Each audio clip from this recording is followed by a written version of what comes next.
Hey, what's up? Thanks for checking out my review. Basically, Jessica Jones Season 3 recap, but pretty much the whole Jessica Jones Netflix run. Thanks for checking it out. Hit the like and subscribe button too, why not? I'm also going to be drinking some not Michters. I'm very dyslexic, so I want to say Michters, but it's Michters.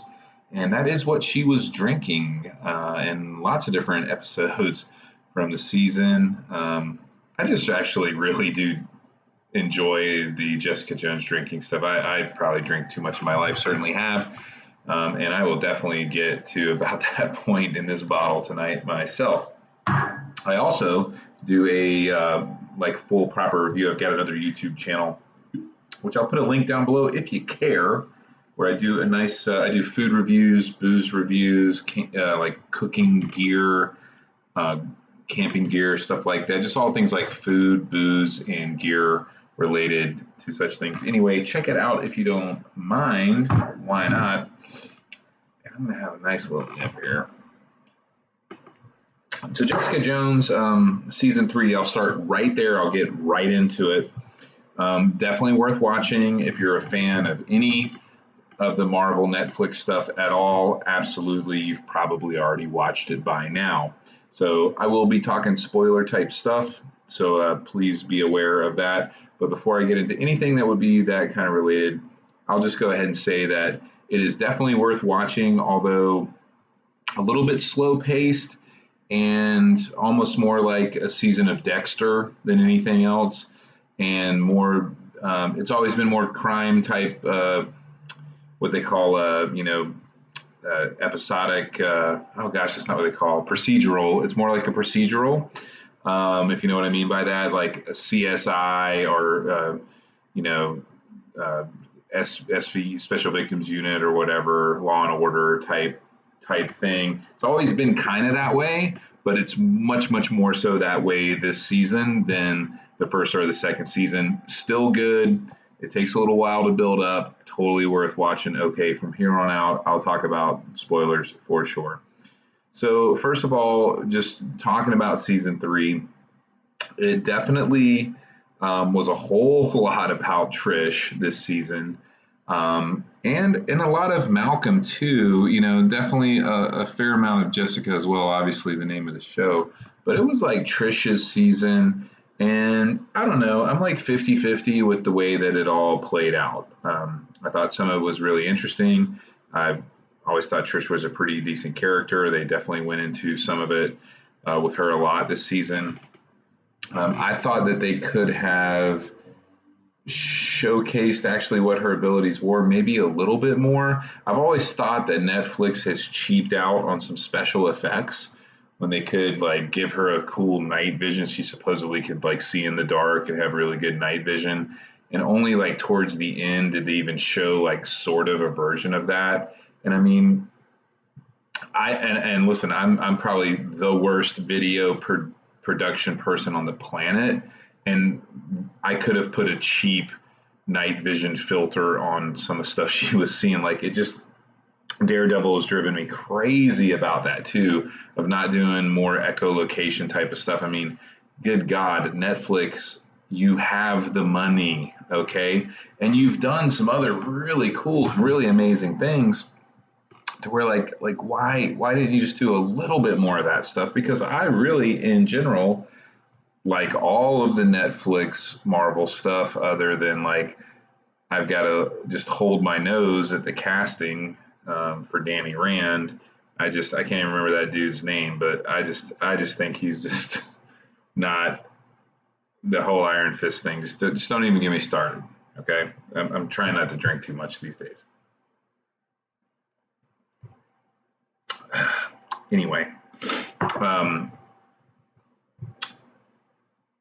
Trish stuff.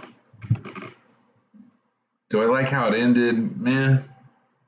It's okay. I don't know. I thought what's weird, I was actually liking the Malcolm character who's working for Hogarth and whatnot. I thought a lot of that was pretty cool. I liked that kind of dynamic. And then it just seems to me that he just punked out and just like I think he could have been a lot more shrewd. I think they could have taken the storyline in a different way where he was more of a power player instead of just kind of like, I don't know, punking out is maybe not the right word, but he just kind of like chumped out and started doubting himself a little too much. And no doubt he was doing some bad stuff, but I don't know. It just seemed weird how that played out. Not bad. I'm not really complaining. Honestly, I got no big complaints about Jessica Jones season three. Um, how would I stack rank it with the other two seasons? I think it's actually and honestly just hard to beat the first season. I think Kilgrave was an amazing villain, one of the better Marvel villains ever to be put on screen, in my humble opinion. Season two, meh, pretty good. Some good highlights. Jessica's mom's a good villain on that too. Um, and this season here, pretty good. Carrie Ann Moss, Hogarth, amazing. She's just great in that role. But even how some of the stuff turned out with her, I think they could have concluded her story a little bit better. They could have even made her do something really crazy or something like that at the end. I mean, heck, this is the end of the Netflix Marvel cinematic universe. They could have gone out with a bang with her, maybe. I think it was just like very weak how they finished with her girlfriend dissing her like that. I thought it was actually, I didn't think that the Hogarth character got the respect that she deserved with that.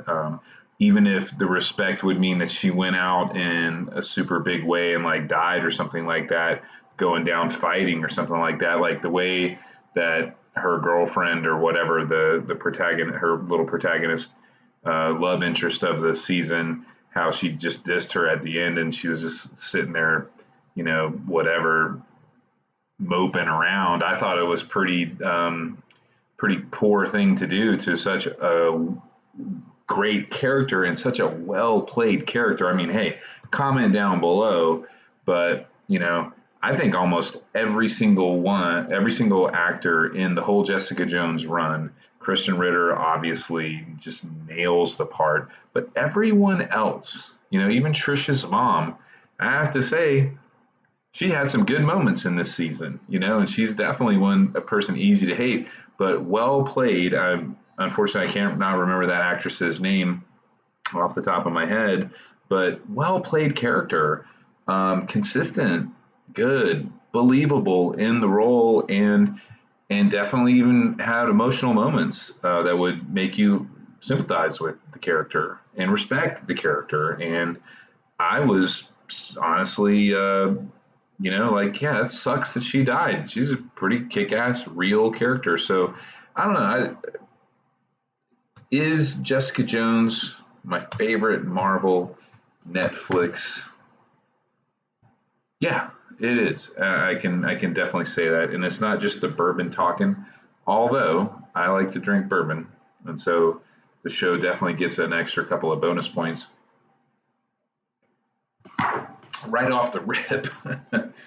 But because hey, let's just be honest, the whole Marvel Netflix thing is done now because of Disney. It'll be interesting to see what ultimately Kevin Feige does with these characters, and I hope he does something good with it. I hope some of the talent of the people that worked, produced, directed, shot, and everything these shows, these people that worked on these Marvel Netflix shows, they should be extremely proud. It's an amazing thing to have on your resume. Did a good job.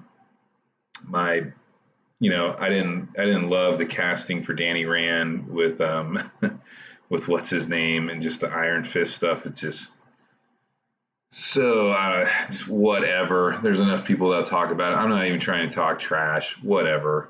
It is what it is. But I just thought they could have done better there. But other than that, Daredevil, pretty good. Pretty good. I actually like Luke Cage better. I would stack rank it myself personally. Jessica Jones, I think, very logically debatable, the best. I mean, I think that it just nails a character, a unique story, a unique type of comic book character brought to a realization in real life. Just so good, so good. Now Daredevil, I'd put Daredevil and Luke Cage a very close second, and I would put them equal. I wouldn't say one's better than the other. Like Daredevil was done pretty well. There's some absolute things to critique with Daredevil, no doubt about it. I think that one I even mentioned before, like they could have dropped a little bit more money on the special effects budget to do some echolocation type of visualization of how that works and stuff, and like hearing a heartbeat. Like they could have dropped a little, like 10% more, 15% maybe, a couple of million more dollars. What does Netflix care? It would have been a little bit cooler. And I'm just going to go ahead and say it. First season, I thought that Froggy character was just so freaking annoying. The actor and whatnot. I will say it got better over the following seasons and improved. And I liked the character more towards the end. But you know, there's also some just different choices. I don't know. Daredevil, good, solid. Enjoyed watching him. We'll watch him again someday. Luke Cage, I don't think you could have cast anybody better for Luke Cage. Amazing casting across the whole series. Awesome music, some amazing episodes, some great action. I think the best action of all of the Netflix Marvel Cinematic Universe. The action scenes in the various Nick Cage episodes where they had big action pieces, action set pieces, amazing. I really dug the whole, but every piece and part of Luke Cage I thought was just really done well. I'd say it's a coin toss in second place between Luke Cage,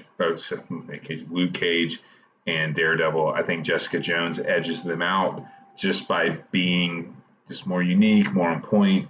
Kristen Ritter and Bourbon, I just have to go for that. And I think just about anyone would agree that Iron Fist comes in last place besides all that. All right. Anyway, that is my just recap review, not only of Jessica Jones season 3, but Jessica Jones in general. A great series, absolutely worth rewatching in the future. The whole Marvel Netflix cinematic experiment, although over, was, I think anyone can agree, well done. Congratulations, Netflix. You had a good run with it. I think personally you should be allowed to do more with it.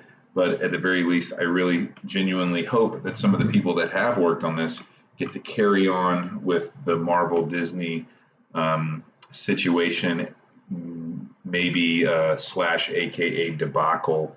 We'll see how all these things fold out. Yeah. So anyway, thanks for watching my video. Like, subscribe, comment down below. Most importantly, have a wonderful day. And I think I'm going to go watch some more YouTube videos. See ya.